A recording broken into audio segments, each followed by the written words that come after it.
I'm David Carnoy, Executive Editor for CNET.com, and we're here to take a look at the Sony DualShock 3 wireless controller for the PS3. When Sony first put out the PS3, a lot of people were complaining that the wireless controller that came with the system didn't have any rumble in it.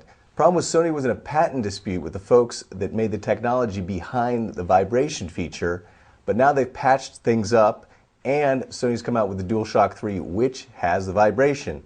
Now, not a lot has changed between this model and the original 6-axis controller that came with the system previously.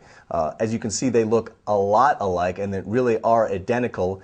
If there's one big difference, it's that the DualShock 3 weighs 2 ounces more than the 6-axis.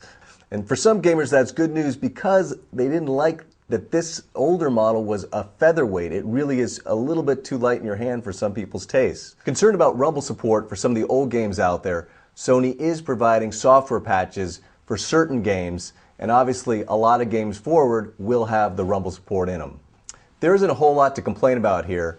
However, the one issue that still crops up when it comes to the PS3 controller is that the rechargeable battery is built into the controller, so if it ever goes dead, you do have to buy a new controller, or of course you can simply use it as a wired controller.